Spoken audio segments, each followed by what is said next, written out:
करेंगे बांग्लादेश के, जहां पर हिंदुओं के खिलाफ युद्ध जैसे हालात बन गए हैं। बांग्लादेश में हिंदुओं के साथ बर्बरता लगातार जारी है।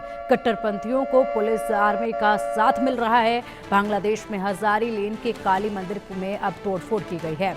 हजारी लेन के शिव मंदिर को भी तोड़ा गया है। चटगांव में मनसा माता मंदिर को भी जलाया गया है। तो देखिए, अब हालात बद से बदतर होते जा रहे हैं। बांग्लादेश में लगातार हिंदुओं को टारगेट किया जा रहा है, अटैक किया जा रहा है। हिंदुओं को पकड़ो काट दो के नारेबाजी भी की जा रही है। रैली निकालकर हिंदुओं को धमकियां दी जा रही हैं। तकरीरों से हिंदुओं के खिलाफ लगातार मौलाना भड़का रहे हैं। और जिस तरीके से यहाँ पर ये भड़काऊ बयान सामने आ रहे हैं, ऐसे में साफ तौर पर यह देखा जा सकता है कि किस कदर यहाँ पर हिंदुओं के लिए अब बांग्लादेश पूरी तरह से खतरा बनता जा रहा है। मंदिरों पर अटैक लगातार किए जा रहे हैं। नारेबाजी भी अब शुरू हो चुकी है। नारेबाजी जिस तरीके से देखी जा रही है वो चिंताजनक है। बांग्लादेश में लगातार हिंदुओं पर अटैक किए जा रहे हैं। हिंदुओं को पकड़ो काट दो कि नारेबाजी भी अब करने लगे हैं वहां पर। और लगातार पहले से ही ये सिलसिला जो जारी था। ये तस्वीरें देखिए आप, ये मन को विचलित करने वाली तस्वीरें, जिन्हें देखकर कोई भी आक्रोशित हो उठे। ऐसी तस्वीरें ये बांग्लादेश की, जहां पर लगातार हिंदुओं को टारगेट किया जा रहा है, उन्हें मारा जा रहा है, धमकाया जा रहा है। और इसी के साथ हिंदू मंदिरों पर भी लगातार अटैक जारी है। हिंदू मंदिरों में आगजनी करी जा रही है, तोड़ा जा रहा है, नुकसान पहुंचाया जा रहा है। मंदिर के अंदर प्रवेश करके वहां पर रखे भगवान की मूर्तियों को भी अपवित्र किया जा रहा है। और ये तस्वीरें पिछले कई महीनों से लगातार सामने आ रही है। ये हिंसा अब हिंदुओं के खिलाफ वहां लगातार बढ़ती जा रही है। और बांग्लादेश को शायद ये अंदाजा नहीं कि वो खुद कितनी बड़ी मुसीबत में इसके सहारे पड़ता जा रहा है, क्योंकि यहाँ पर जिस तरीके से अंतरिम सरकार बनी थी, उस वक्त ये उम्मीद जताई जा रही थी कि अब बांग्लादेश के हालात जो हैं वो बेहतर हो जाएंगे। लेकिन वहाँ पर बांग्लादेश के जो हालात हैं वो बेहतर तो नहीं हुए, बल्कि हिंदुओं के लिए ज़्यादा खराब हो गए। और ऐसे में यहाँ पर जो सरकार है, बांग्लादेश का अंतरिम सरकार, उसके जो तमाम आला अधिकारी हैं, वो इन कट्टरपंथियों को, वो इन लोगों को सहारा दे रहे हैं, फुल सपोर्ट कर रहे हैं। जिस तरीके से ये यहाँ पर सड़कों पर लगातार, ये तस्वीरें देखिए। मंत्री सुकांतु मजूमदार हमारे साथ में। सुकांतु दा, जिस तरह से बांग्लादेश में लगातार हिंदुओं पर हमला जारी है, जिनमें प्रभु को भी अभी तक गिरफ्तार किया हुआ है, छोड़ा नहीं जा रहा, क्या कहेंगे सर? देखिए, चिन्मय प्रभु को जिस तरीके से गिरफ्तार कर लिया गया, ये बहुत ही चिंता की विषय है। और चिन्मय प्रभु क्या कर रहे थे वहाँ पे? हिंदुओं के ऊपर जो अत्याचार हुए, जो मंदिर तोड़े गए, उसके खिलाफ आवाज उठा रहे थे और शांतिपूर्ण तरीके से, डेमोक्रेटिक वे से उठा रहे थे। अगर डेमोक्रेटिक तरीके से अपना विरोध जताना कोई राष्ट्रद्रोह मानता है, तो मुझे लगता है ये सही नहीं है। उन्हें जल्द से जल्द रिहा कर देना। सर, हिंदुओं पर लगातार हमले हो रहे हैं बांग्लादेश में हिंदुओं को के ऊपर लगातार आक्रमण हो रहे हैं। और जिस तरीके की घटना घट रही है, ये बांग्लादेश का जो छवि है। आपकी सरकार है सर केंद्र में? हमारी सरकार भारत में है, बांग्लादेश में नहीं है। आप किसी दूसरे कंट्री में जाके कुछ नहीं कर सकते, वो सोवरेन कंट्री है। तो आप जाके बाहर से क्या करेंगे वहाँ पे? हम वहाँ पे हमारा अपना विरोध जता सकते हैं। और हम सबसे बड़ी बात है कि इससे पश्चिम बंगाल के हिंदुओं को शिक्षा लेनी है कि अगर आप समय रहते नहीं संभले, तो बांग्लादेश में जो हो रहा है पश्चिम बंगाल के हिंदुओं के साथ, भारत के हिंदुओं के साथ यही होगा। काटोगे तो बटोगे। ये तो सुकांतु मजूमदार, जिनका कहना है कि बांग्लादेश की घटना से पश्चिम बंगाल के हिंदुओं को समझना चाहिए, सीखना चाहिए। अगर अभी भी नहीं संभले तो फिर पश्चिम बंगाल भी बांग्लादेश बन जाएगा। बटोगे तो कटोगे। Sanjay Sharma, India news, Delhi. हमारे साथ बातचीत करने के लिए टीएमसी के सीनियर नेता और सांसद सौगत राय जी हैं।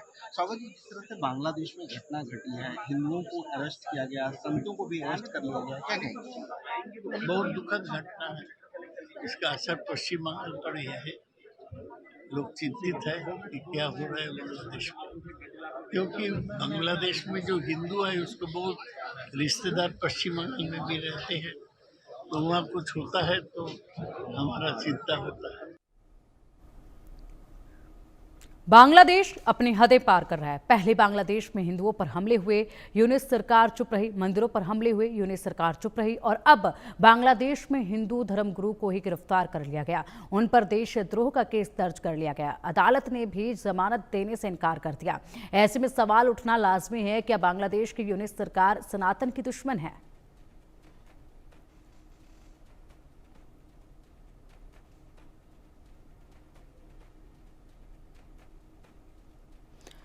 तो बांग्लादेश में हिंदू समुदायों पर हो रहे अत्याचारों के विरोध में हिंदू संगठनों ने कड़ी प्रतिक्रिया दर्ज कराई है और अब सामूहिक विरोध प्रदर्शन की भी तैयारी है। बांग्लादेश में अल्पसंख्यक समुदाय के अधिकारों को लेकर तनाव लगातार बढ़ रहा है और इसी बीच हिंदू समुदाय के एक प्रमुख और धार्मिक अल्पसंख्यक नेता चिन्मय कृष्ण दास को गिरफ्तार कर लिया गया। इस्कॉन मंदिर की तरफ से बताया गया कि चिन्मय प्रभु को ढाका खुफिया पुलिस के अधिकारियों ने हवाई अड्डे से गिरफ्तार किया था और उसके बाद से लगातार मंदिरों में भी तोड़फोड़ वहां पर जारी है। हिंदुओं को लेकर लगातार नारेबाजी वहां देखी जा रही है, हिंदुओं के खिलाफ नारेबाजी वहां पर लगातार देखी जा रही है, जिसके बाद हालात जो है वो लगातार तनावपूर्ण बनते जा रहे हैं। ऐसे में बांग्लादेश में सनातन धर्म इस वक्त संकट में नजर आ रहा है, क्योंकि जिस तरीके के हालात वहां पर उत्पन्न हो रहे हैं, यूनिट सरकार कोई कदम इस पर उठा नहीं रही है। हालांकि जब बधाई उन्हें सरकार में आने की दी गई थी तो उस वक्त जरूर उन्होंने कहा था कि हिंदुओं का यहाँ पर खासा ख्याल रखा जाएगा और इस तरीके से ख्याल रखा जा रहा है। चलिए अधिक अपडेट के लिए हमारी सहयोगी मेहंदी गर्ग हमारे साथ जुड़ गई हैं।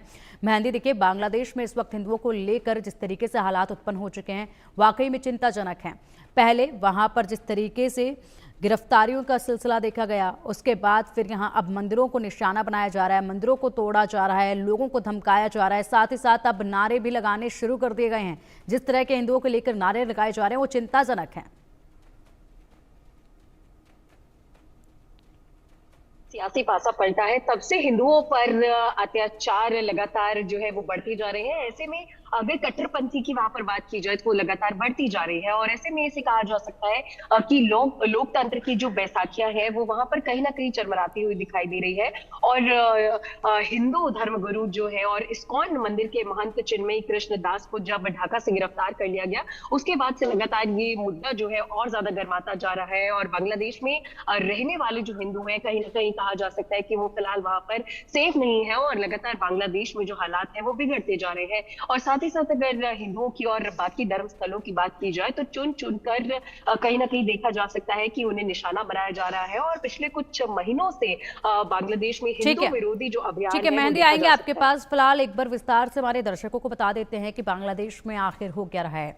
देखिए बांग्लादेश में जब से यहाँ पर शेख हसीना की सरकार गिरी, शेख हसीना ने भारत में शरण ली, उसके बाद से लगातार हिंदुओं को टारगेट किया गया, हिंदुओं को लगातार वहां टारगेट करते रहे और उसके बाद जिस तरीके से मंदिरों में पहले नुकसान देखा गया, हालांकि बीच में मामला थोड़ा शांत जरूर हुआ था, लेकिन अब एक बार फिर से काफ़ी तेजी के साथ ये हिंसा वहां पर भड़क रही है और यहाँ पर जिस तरीके से चिन्मय कृष्ण दास को गिरफ्तार किया गया, उसके बाद उन्हें जमानत देने से इनकार कर दिया गया, वो भी चिंता की बात है। और ऐसे में भारत ने बांग्लादेश में हिंदू नेता कृष्ण दास प्रभु की गिरफ्तारी पर गहरी चिंता व्यक्त की। वह अंतर्राष्ट्रीय कृष्ण भावना मृत संघ से जुड़े हुए हैं, यानी कि इस्कॉन से जुड़े हुए हैं और भारत के विदेश मंत्रालय ने मंगलवार को एक बयान जारी किया था जिसमें उन्होंने इस गिरफ्तारी और जमानत ना दिए जाने को लेकर गहरी चिंता व्यक्त की थी। उसके बाद जिस तरीके से भारत ने यहाँ पर इनकी गिरफ्तारी पर गहरी चिंता व्यक्त की, उसके बाद से लगातार वहाँ पर मंदिरों पर भी अटैक किए जा रहे हैं, मंदिरों में भी लगातार तोड़फोड़ की जा रही है, मंदिरों में आग लगाई जा रही है, इस्कॉन टेम्पल को खास तौर पर निशाना बनाया जा रहा है, लोगों को धमकाया जा रहा है और जो हिंदू परिवार वहाँ रह रहे हैं उनके घरों में जाकर नुकसान किया जा रहा है। लगातार ये हिंसा की घटनाएं जो हिंदुओं के खिलाफ वहाँ की जा रही हैं वो बढ़ती जा रही हैं और ऐसे में कोई ठोस कदम अब उठाना होगा। और जिस तरीके से बयान यहाँ पर सामने आया था, भारतीय विदेश मंत्रालय ने चिन्मय कृष्ण दास प्रभु की गिरफ्तारी को लेकर बयान दिया जिसमें उन्होंने कहा कि जमानत ना दिए जाने पर चिंता की बात है ये कि जमानत भी नहीं दी गई है और ऐसे में यूनिट सरकार का जो रवैया है वो यहाँ पर साफ होता है, किस दिशा में वहाँ पर यूनिट सरकार काम कर रही है ये यहाँ पर साफ होता है, क्योंकि यह घटना बांग्लादेश में चरमपंथी तत्वों द्वारा हिंदुओं और अन्य अल्पसंख्यकों पर किए गए कई हमलों के बाद हुई थी गिरफ्तारी की और उस पर अभी तक यूनिट सरकार की तरफ से कोई बयान सामने नहीं आया।